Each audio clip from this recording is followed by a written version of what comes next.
welcome back to Naturally Lit with Kadan Belay. And today, what's been on my mind is relationships and how we treat our partner. And what I mean by that is one thing that I've been thinking about is being able to listen to your partner in an uncomfortable conversation will literally improve 99% of your relationship or relationships that you encounter with other humans, which could also include living a stressful life. And what I mean by that is a lot of times when we're having conversations, and I know I've been here with my partner, if he's saying something, I'm like, you know what? I disagree with that. If he's not finished with his sentence, I will cut him off, and he hates to be cut off, right? And I'll be like, well, this, or no, I didn't say that, or if it's something I just disagree with, I'm so quick to try to defend myself rather than just hearing him out, listening to what he has to say, trying to understand where he's coming from. If it's something I've done that either offended him in a way, he's entitled to how he felt about the situation. And for me to sit down and really listen to what he's saying versus being so quick to be like, I didn't say that, or I didn't say it like that, or I don't talk like that, whatever the case may be. Shut up, Victoria. Shut up, Kadan. Listen. So because of that, I would be in situations where I was like, I really need to listen. If I know that cutting my husband off it makes him upset, but this is a man that I know he has my back no matter what, why am I not quick to listen to him? Like, why are we so combative with our partners when if we have a good partner, and you know if you have a good partner, let's be honest, like you really know, like there's some women that they don't want to leave, or if I could just say women, we're just gonna say people. There's some people that don't want to leave a relationship because they are scared of being by themselves, or they're just scared of someone else not loving them, thinking that maybe this is the only person for them. There's a lot of people that's for you, but until you internally work on yourself, you're not going to come across those people because they're doing the internal work to work on themselves. And what they're not going to do is compromise all the hard work they put on themselves to try to rebuild or deal with someone that's considered traumatized from another relationship, traumatized from a childhood. There's a lot of stuff that everyone deals with on day-to-day basis, or lifestyles or family members or trauma or environments that they were placed in that they just felt like, you know what, if I would have had this, I could have been better off. And that's not always the case. We know a lot of people that were better off, and it's just a different struggle or a different story for them. So embrace where you are now. But back to the relationship of listening to my partner, I'm still working on it. I'll tell you that you'll probably hear this a lot in the videos. I'm still working on it. But the reason why I like having conversations that I'm also still working on is so that I can be transparent with you to let you know I have flaws. I have things that I need to work on. The difference probably between me and some other people is I'm acknowledging that I have flaws and there's stuff that I need to work on. So because of that, I'm taking a step. And because this is something I know I need to work on, I know I can't be the only one out there that needs to work on it. So for all the people that are in relationships and that do want your relationship to work, listening to your partner to understand. So say we're having a conversation that I don't necessarily agree with him. I'll sit there, I'll listen to him talk, get his point across, try to understand his point, wait for him to be completely finished, because I also understand some men, they're still processing their thoughts as they're talking because they want to be very logical with what they're saying. So they take a little longer to get to their point sometimes, if we're being honest.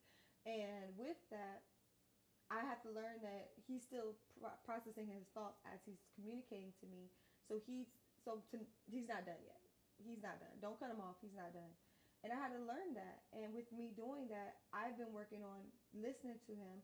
And then if it's something that, like also internalizing. So not, even if I'm done listening, not being so quick to respond after he's done. Because then you'll look like this. And then as soon as there's a pause and he's done. But I no, it's like we don't have to do all that. Like we quick to get attitudes. It don't matter your race. It doesn't matter your sign. I do believe in signs, but at the end of the day, we all have a little craziness in us. We all have baggage in us. Like there's just a lot that we all need to work on internally. And there's no perfect sign. All the signs are damaged. To be honest, let's be honest. All the signs are damaged because it's not the sign that's damaged. It's the individual attached to the sign that's not deciding to heal through whatever it is that they're going through. Some people choose to ignore it. Some people choose to accept it. Some people just choose to just do anything about it. And those people are the ones I'm talking about that are damaged. The ones that are like, I know I have things I need to work on, and I know the steps that I'm going to take, or I know that I'm going to take the steps to figure out what steps to take. Those type of people, they're still, still damaged, unfortunately, but they're taking the steps to heal. And I fall into the category. I didn't want to accept that I had childhood trauma. I didn't want to accept that there's things from my childhood that still trigger me. I have abandonment issues. I didn't learn that until being in a relationship. I have abandonment issues. I have abandonment issues. And one of the things that used to bother me, if I'm being vulnerable with you guys, is I didn't like, I'm learning to, not let it affect me, but I didn't like when me and my spouse would go to sleep and I would wake up and my spouse isn't there. I would flip. I would like, and he could just be like, went to the bathroom, used the bathroom, or maybe he was laying down and he was tired and then he's not tired anymore. So he decided to, maybe go work on something. Like he's still in the house. He didn't just up and leave. Like if he just ever up and leave in the middle of the night, I feel like I've never, I feel like the only time he would do something like that is if he was called into work or like a family emergency. And I feel like that type of situation, if he was to leave the house, he would let me know. He would wake me up and say, hey, I don't mind. I'm sorry to wake you up. I gotta go do this and that. I think he just would have did that for communication purposes, just so there's a trust there versus I'm thinking you're sneaking around and you have to leave the house. But if you're doing something within the house, you don't have to say, hey, I'm getting out of bed. I'm gonna go work on this, or hey, babe, I want to go play the game for a little bit, or hey, babe, I'm gonna go pee now. Like you don't have to do that. Like some people be thinking, oh, I'm not gonna communicate because it's small. There's some things like that you don't have to communicate with. But if you know, like you're about to leave the house, and this is something that you don't typically do, it's nothing just to, if you trust your partner, you want your partner to feel secure, it's nothing to wake them up and be like, hey, babe, I'm getting ready to go do this and that. Hey, this person called me and they said that, they need my help right now. I'm going to go take care of this. It's nothing to wake me up to tell me that. Because 9 times out of 10, I'll acknowledge it and then I'll be able to go right back to sleep. So with that, you have to know your partner. But my partner knows if they were to do something like that, they would reach out. They would wake me up. And I would do the same thing because that's abnormal in our relationship. And when people start moving different because you get comfortable and familiar with how your relationship is, and things come in and make it unfamiliar and uncomfortable, then it takes some time to adapt to, and then that's how trust issues and stuff start. So back to the listening part and communicating. With me, with my trauma and having abandonment issues, if he would wake up and he would leave, I would start flipping because there's been times as a child I would wake up and my mom would have left the house. My mom wasn't there. I'm waking up as a not a toddler, like just a kid, probably like 7, 8, waking up and I'm in the house by myself. Waking up as a kid in the house by yourself. It's different if your parents are outside or something like that and you can hear your parents.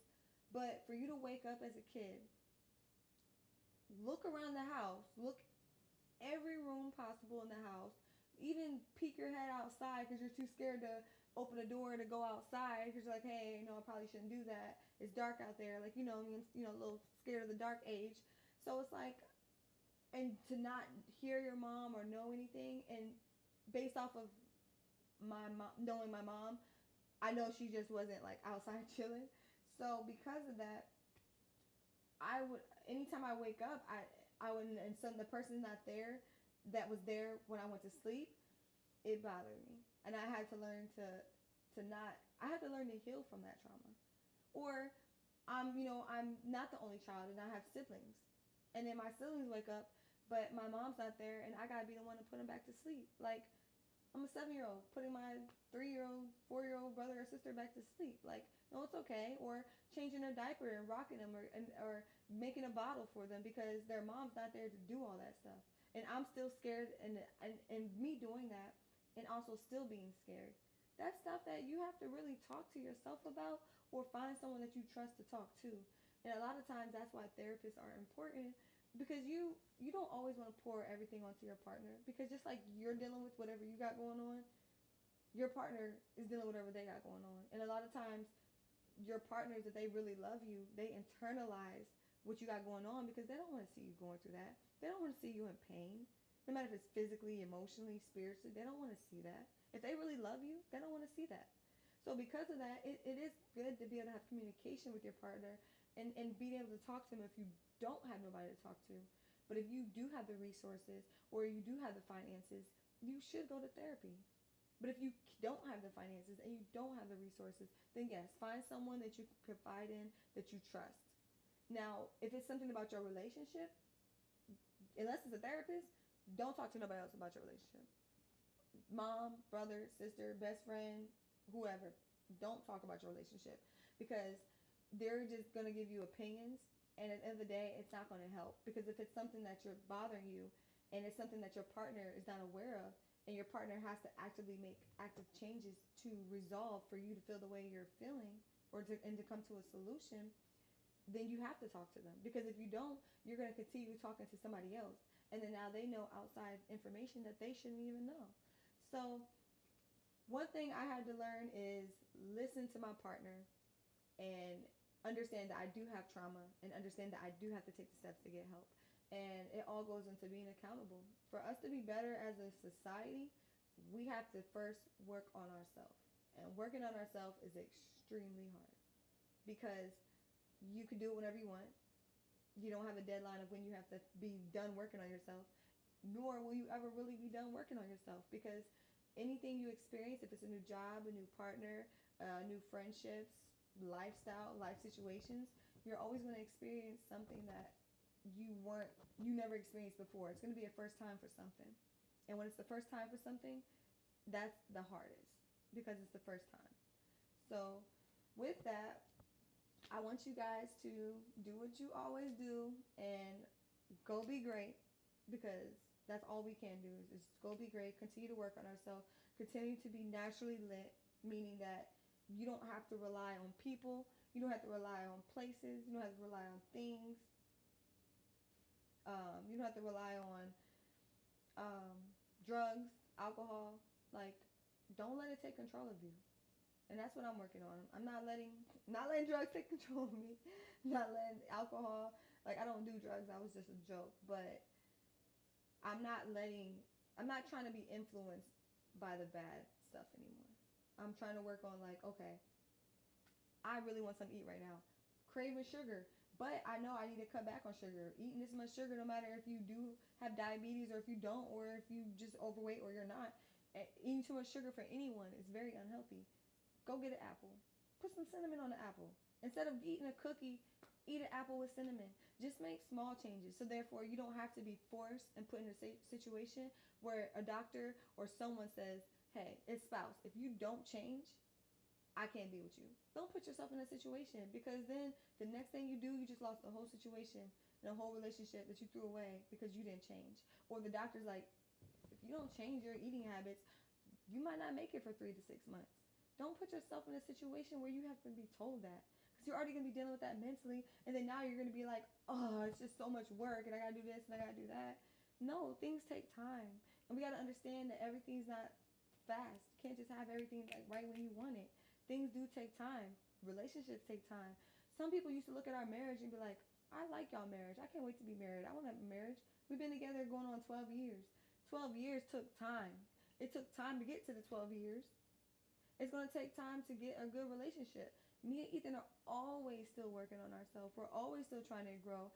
We are not perfect. And for the ones that are close to us, they know, and they've been around for some of the times where we didn't have growth in a certain situation. We weren't always not communicating with our friends. We have some friends that they know way too much about our relationship from the past. They don't know nothing now because we changed it. We figured out, like, you know what? My best friend, she loves me to death. And if she loves Ethan too, because Ethan, we all kind of met around the same time. So she loves Ethan too, but because me and her are considered best friends and closer, a lot of the times things that I probably go through, she probably internalizes a little more, like, make sure you don't hurt my best friend, or stuff like that. But it takes two, and there's things that she knows, and she's gonna start looking at your partner or looking at Ethan different if I was to tell her every little thing we go through. And sometimes some things could have been avoided from the partner or from me. Now I'm the type of person, I will tell you my side of the story, and I'll tell you his, and I'll express how I felt. But just because I felt some type of way doesn't necessarily mean that those feelings were valid, or even if the feelings are valid or not valid, it's not even the point. It's how I reacted, how I handled it is what really matters.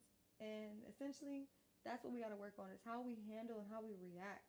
Like call center, I worked at call center before, and I'm like, I couldn't hate. I'm on the phone, and they're calling me doing all this stuff, and I just got to work. I just clocked in, and I understand your payment didn't go through. I understand that they messed up your payment. I understand you made a payment and we don't know where it's at, per se.